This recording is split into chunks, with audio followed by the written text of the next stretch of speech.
What's up, everybody? It's Eric here, or Tinker from CH Customs, and today I'm going to be kind of going through why my 1997 Mazda MX-5 Miata is handling really bad through corners.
Alrighty, so for the last, would you say 2 months, I've been having a problem in the rear end, specifically on the passenger side, where the rear end kind of like shakes a little bit during like cornering at high speeds.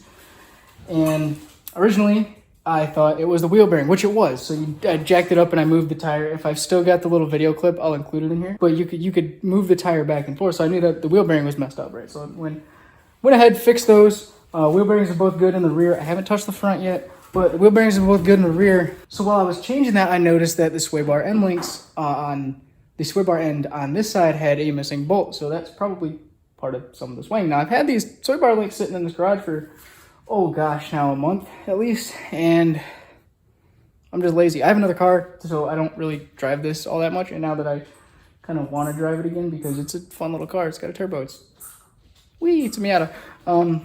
Now that I want to drive it again, I want to get this squared away, because what's happening is, you can see right here, it shouldn't be cambered in this much. And because of that, it's scraping on the tire anytime I hit a bump. Now, if we go over here to the other side, you'll see there's almost no camber on it, and there's no rubbing on the tire whatsoever. So I'm assuming I fixed that end link, I fixed the problem, I don't pop a tire, I don't spin out on the highway. Everybody wins, right? My wife is happy because I get to come home. So I'm gonna show you guys the process. First thing I'm gonna do is I'm gonna break all 4 of these lug nuts right there before I jack up the tire. That way I can spin them off, take the tire off, and then look back into there where the sway bar end links are, and I'll show you guys what I'm talking about with the missing bolt.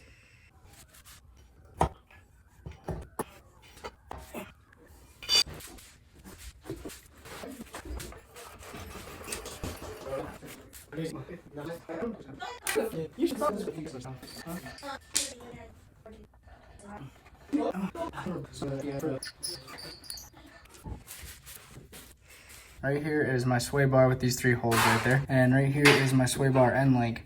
Now this top bolt is missing. I'm assuming it snapped. So what I'm gonna do is I'm just gonna put a bolt back through that middle one right there. I don't need to adjust it. I don't want forward, backward. I don't care about any of that. I just want it right back to where it's supposed to be.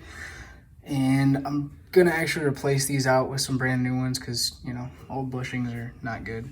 So I'm gonna do that real quick. It's a, what size is this? 15 mil on one side and a 9/16 on the other. I don't know if those are the same, so don't quote me. All right, so I've got the sway bar end link in place. What I had to do was I put a jack stand underneath that to get the control arms to come up, and just line that top bolt right there up, and now everything's tight on this side. All I'm gonna do is put the tire back on, rinse and repeat on the other side, and hopefully that'll fix my problem.